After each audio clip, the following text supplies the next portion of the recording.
Tout à l'heure, je ne sais plus qui parlait de la corruption. Mais sans cupidité, il n'y a pas de corruption, n'est-ce pas? C'est la cupidité qui mène.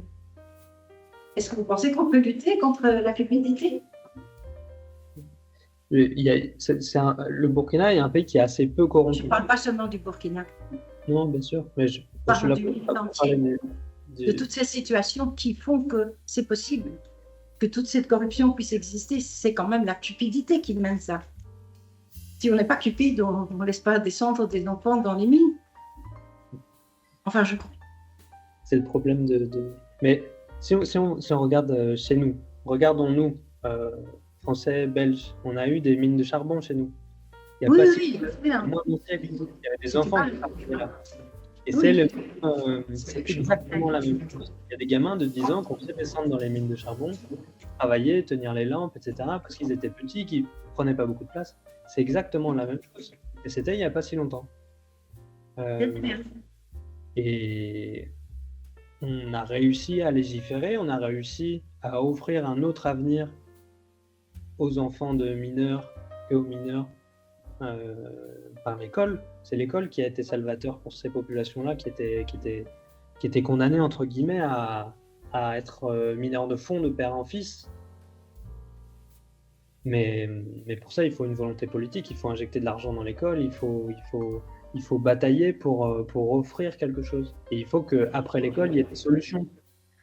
Il faut que le pays tourne, qu'il y ait des opportunités pour ceux qui sont instruits, pour pouvoir convertir cette éducation en échelon social, c'est-à-dire vraiment pouvoir monter dans la société. Aujourd'hui, c'est très compliqué. C'est parce que le système est cupide.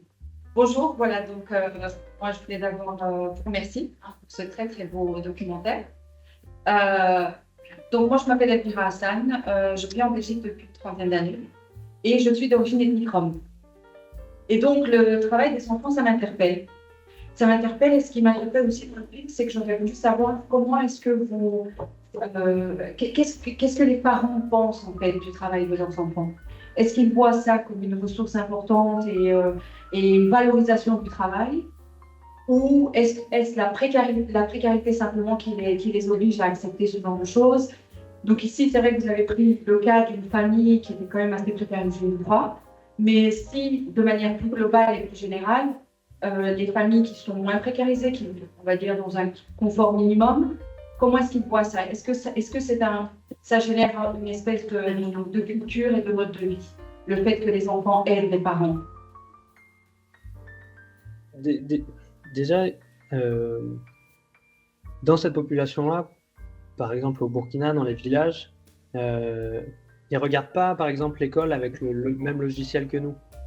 C'est-à-dire qu'il y a beaucoup de parents qui considèrent que l'école, c'est un peu un truc de blanc. C'est-à-dire que c'est un peu de l'argent jeté par les fenêtres, parce que même si l'école est gratuite, elle n'est pas si gratuite que ça, parce qu'il faut payer les fournitures. Il y a un manque à gagner, parce que quand les enfants sont à l'école, ils ne peuvent pas travailler ou faire des tâches, ou les aider dans les champs, etc. Et ils n'ont pas l'impression que l'école va les aider. Et donc, parfois, il y a des instituteurs qui doivent extrêmement batailler pour aller chercher les enfants un par un dans les zones où il y a des nouvelles écoles, pour aller convaincre les parents de l'intérêt de l'école. Parce qu'il y a aussi une mentalité du court terme aussi, parce que l'école, avant que ça porte ses fruits pour les gamins, il faut qu'ils aillent jusqu'au collège, après peut-être au lycée, encore mieux s'ils vont jusqu'à l'université. Vous imaginez, c'est très loin dans leur esprit. Et il y a une logique d'autosuffisance dans ces villages. C'est-à-dire que, par exemple, dans le village d'Opio, il n'y a personne qui travaille et qui ramène un salaire d'argent à la maison. Tout le monde travaille pour l'autosuffisance. C'est-à-dire qu'ils ont leur propre champ, qui les rendent autonomes sur le plan alimentaire. S'ils ont des excédents, ils vont le vendre au marché pour s'acheter ce dont ils ont besoin, et ils ont globalement besoin de pas grand-chose, pour s'acheter des vêtements, des piles, peut-être des petits trucs. Ils ont peu de besoins. Et ils ont du bétail qu'ils vendent de temps en temps, mais ça leur coûte de vendre le bétail parce que c'est leur plus grande richesse. Et leur bétail et leur cheptel, eux, dans leur tête, ils veulent faire grandir et pour léguer à leurs enfants un cheptel un peu plus grand que ceux dont et vendre une poule ou 2 poules, bah, c'est pas anodin en fait.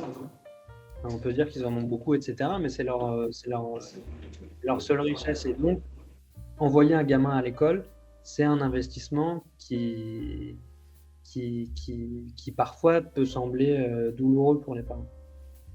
Et donc, souvent, ils doivent faire le choix de n'en scolariser que quelques-uns. Et c'est souvent les mères de famille qui s'occupent de ça.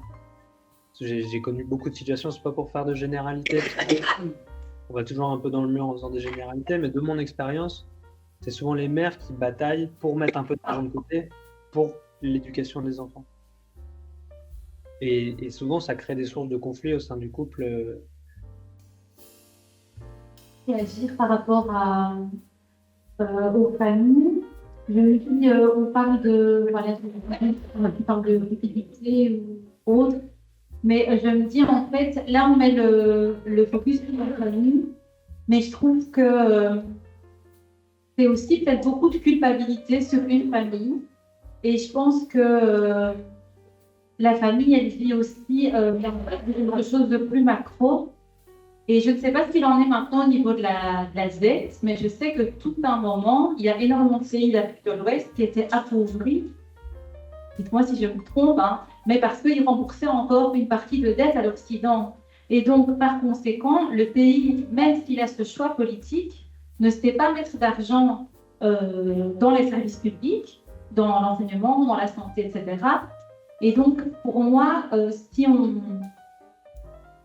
pour moi, je pense qu'il faut prendre distance et se dire, si vraiment on veut aider, entre guillemets, ou accompagner le pays, pour moi, c'est vraiment l'Occident qui doit se remettre en question. Parce que tout à l'heure, vous parliez des groupes armés, etc. Et, par exemple, la Belgique construit énormément d'armes. Donc, je veux dire, on met aussi de l'eau dans... Enfin, on alimente, en fait... Voilà, je pense que c'est important aussi de se dire que oui, les familles sont autosuffisantes, mais le pays, il n'est pas du tout autosuffisant et il y a plein de choses qui entrent qui ne devraient pas entrer, mais notamment des armes.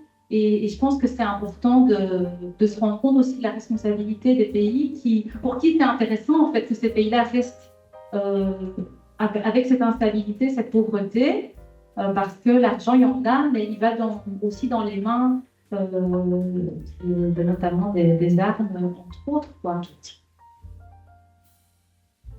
Ouais. C'est une question qui est très compliquée parce que parfois il faut qu'on fasse attention à la question de la misère ou de la pauvreté qui est relative en réalité.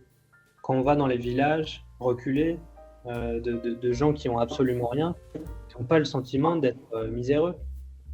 Eux, dans leur esprit, ils ont ce dont ils ont besoin, et ils ont peu de besoins, parce qu'ils ont de quoi manger, ils ont... En fait, la question de la misère, on est miséreux quand on a un manque qui nous pourrit la vie. Ça peut être... Il y a plein de misères différentes dans la vie. Il y a celle d'argent, il y a de la misère affective, il y a de la misère... Oui, mais ils ne sont pas sans ignorer. Ils ne sont pas sans ignorer tout de même. Ils parlent de Facebook. Ils ne sont pas sans ignorer. Et ceux qui font la démarche d'aller tenter leur chance dans leur voyage, et c'est une ruée vers l'or. Donc il y a évidemment la question d'un désir de s'enrichir. Mais le désir de s'enrichir et le désir de croissance et de développement économique, c'est culturellement une idée un peu occidentale. Majoritairement, on va dire, qui gagne aussi ces pays-là. Mais je veux dire, traditionnellement, dans les communautés de brousse, ils ont pas cette logique de croissance et de développement infini. Oui, mais ils ont quand même un sens de la justice, de l'injustice. Vous n'allez pas me dire. Ils sont conscients. On a énormément de choses à apprendre de ces villages-là sur la justice, sur la solidarité, sur la démocratie.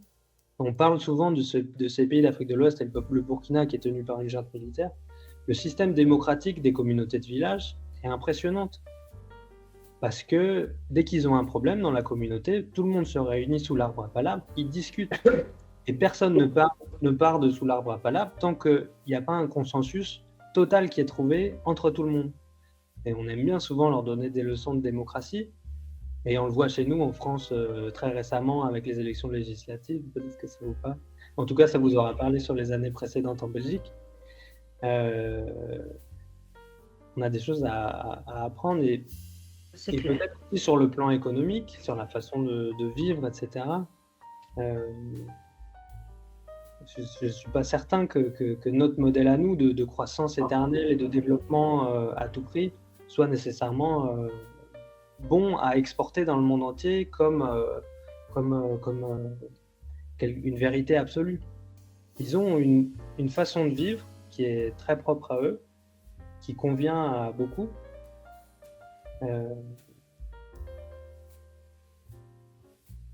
Et je veux dire la seule chose que je voulais dire, c'est que pour nous, parfois, on voit de la misère, mais ils ne se sentent pas miséreux. Ils peuvent être très heureux et vivre une vie décente.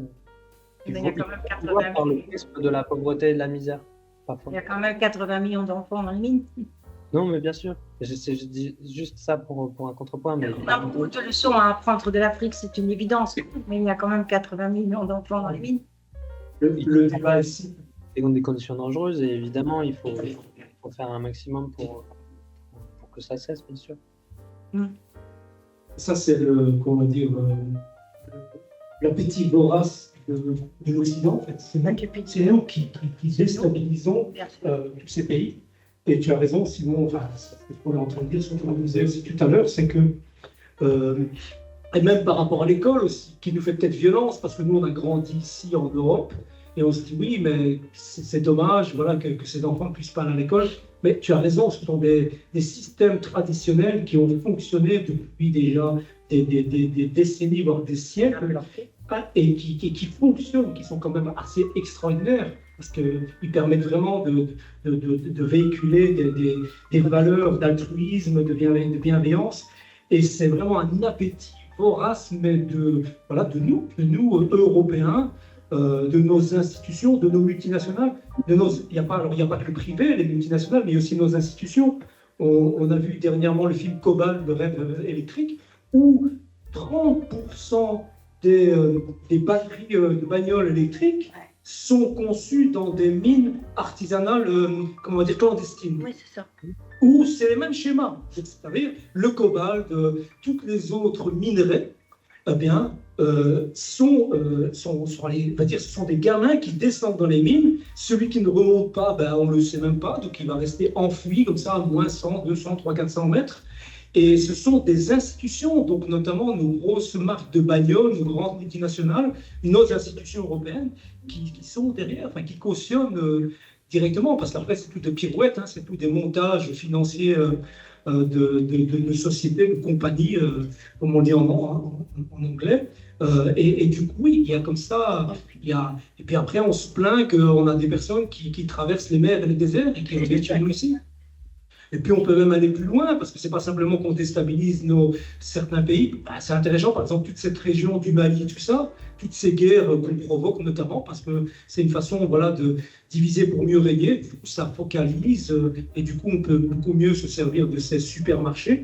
Mais c'est aussi, c'est la main-d'œuvre qu'on a été chercher pour la force publique dans les années 300, dans les années 40, pour faire la guerre notamment, et la Première Guerre mondiale aussi. Voilà, donc il y a comme ça, en attendant comme ça à déstabiliser les pays et vraiment c'est ce qui fait qu'aujourd'hui on arrive à un tel point. Donc le constat il est quand même assez il est tragique, il est plus qu'amer, il est vraiment terrible.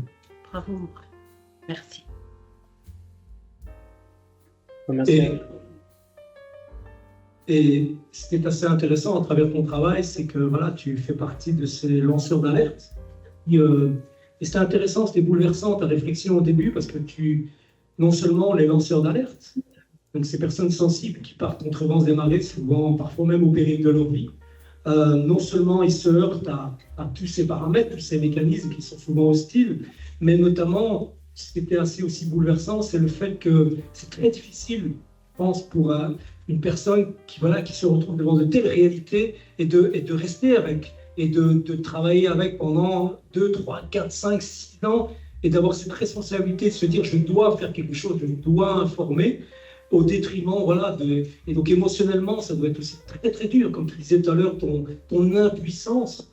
Et ça, je trouve que c'est quelque chose d'assez extraordinaire, de remarquable, même ce travail que tu as fait. Et alors, une question, c'était, on a envie de ce film de le diffuser à tout le monde, et notamment aux scolaires, dans le réseau scolaire. Est-ce que tu as fait des projections scolaires en France, ou est-ce qu'il est sorti en salle, ton film? On peut avoir des copies Et et les droits. Alors, les droits pour la Belgique, Avoir le droit de publier, enfin de faire voir votre film, il y a moyen?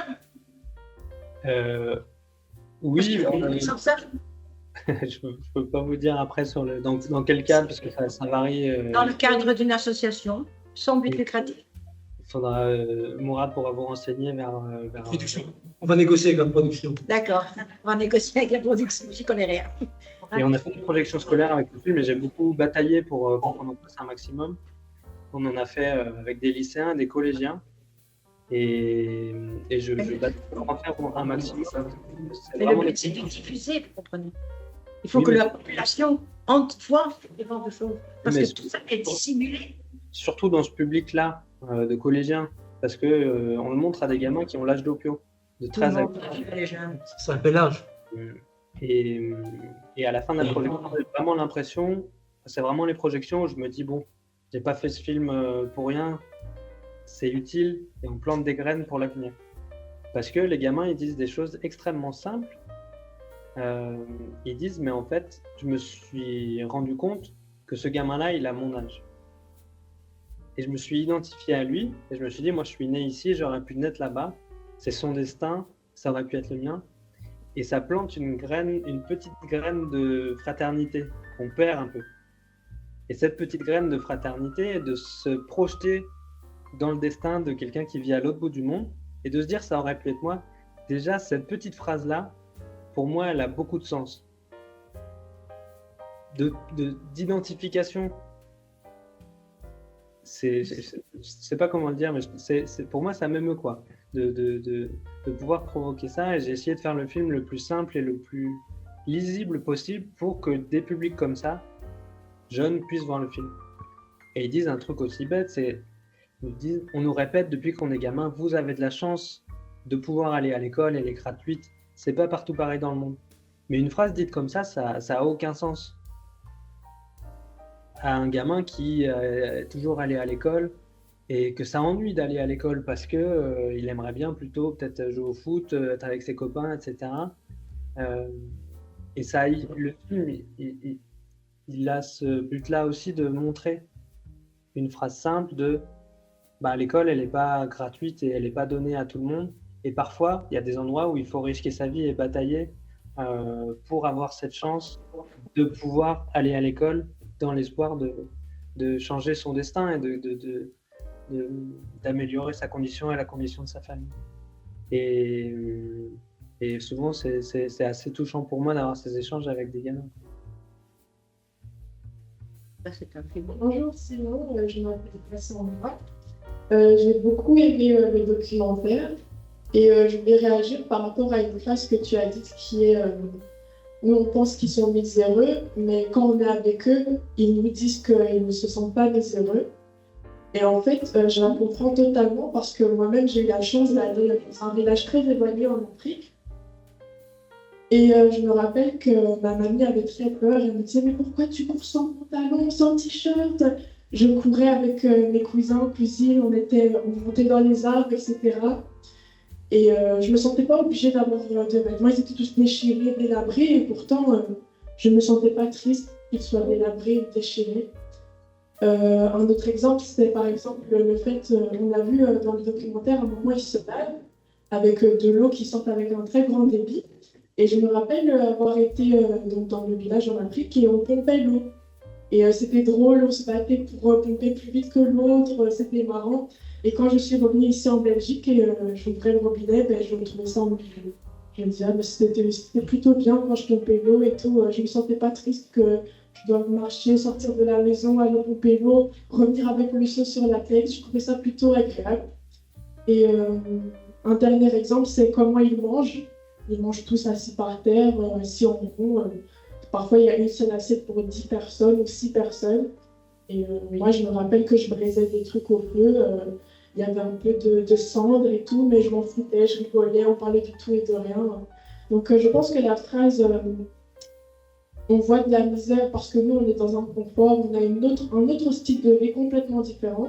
Mais une fois qu'on est sur le terrain et qu'on vit avec eux, ne serait-ce qu'une semaine, on se rend compte que c'est une autre réalité, mais elle n'est pas si laide que ça.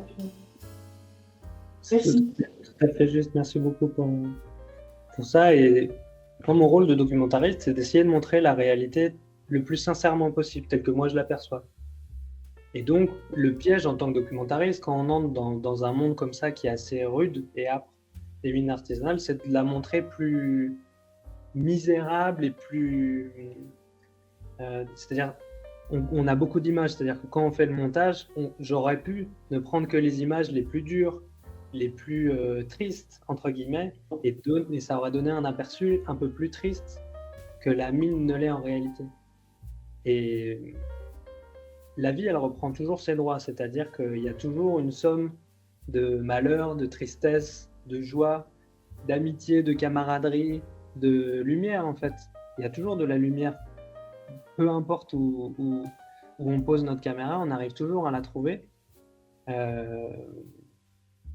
Et c'est important de montrer voilà, le réel tout simplement parce que c'est la vie qu'on filme, c'est les gens et je voulais pas asséner un message, c'est-à-dire vous montrer absolument c'est vraiment difficile, vous convaincre de quelque chose. Je suis pas là pour convaincre qui que ce soit, je suis là pour être un témoin que j'essaye d'être le plus sincère possible et de vous plonger dans cet endroit-là et de vous donner un aperçu le plus fidèle de mon ressenti à moi. Évidemment qu'il y a une perception personnelle dans ce que je vous montre, mais j'ai essayé de le faire le plus juste possible. Et la vie reprend ses droits et il y a des moments de grande joie et de grand bonheur dans des endroits qu'on pourrait trouver seulement misérables si on le regarde simplement par notre regard et qu'on y reste quelques heures. Une petite touche artistique. Je vous remercie énormément pour la qualité de votre œuvre cinématographique. Ici, on est dans le pays noir, le pays des mines. Donc, on connaît un peu aussi l'histoire douloureuse de ces enfants qui ont travaillé, comme Pat l'a expliqué. Mais je trouve donc le clip, je remercie énormément le clip de nous avoir fait cette opportunité de voir votre film. Et je voudrais éventuellement le recommander à le projeter dans une salle avec un grand écran et dans l'obscurité pour voir la richesse et la force de vos images. Parce que franchement, on a aperçu que une petite touche de votre art cinématographique. Un grand merci, monsieur. Merci à vous, merci beaucoup. Le film a été fait pour la salle de cinéma. Évidemment, il est fait pour ça. Après, quand c'est pas possible, c'est pas possible. Et je suis toujours content que le film soit projeté, même si c'est dans des conditions optimales. Mais voyez avec Mourad, si vous voulez. Il vous donnera les contacts pour pouvoir obtenir le film. Et en tout cas, merci beaucoup d'être venu. Merci beaucoup pour cet échange et vos questionnements. Et je vais devoir vous quitter, j'ai un empêchement malheureusement. Simon, un grand merci à toi en tout cas. On est vraiment super content. Je pense qu'on va te retrouver. En tout cas, il y a pas mal de demandes ici, donc je pense qu'on va essayer de faire circuler ton film parce qu'il doit être vu, ce qui est très clair. Et puis aussi, c'est vrai que tu as bien le rappelé, c'est une grande œuvre cinématographique qui a vraiment en plus beaucoup d'honnêteté intellectuelle, parce que c'est vrai que c'est très facile de surfer sur le sensationnalisme, sur le voyeurisme, c'est ce qui marche. Et d'ailleurs, tu dois avoir des très bons producteurs, parce que généralement, les producteurs, ils aiment bien cette dimension-là. Donc franchement, on rend aussi hommage aux producteurs qui t'ont suivi. Mais c'est un film qui doit vraiment être vu le plus large possible. Et on veut faire tout ce qu'on peut pour qu'il soit vu. Droit de diffusion. Merci beaucoup. Merci. Bonne fin de soirée, au revoir.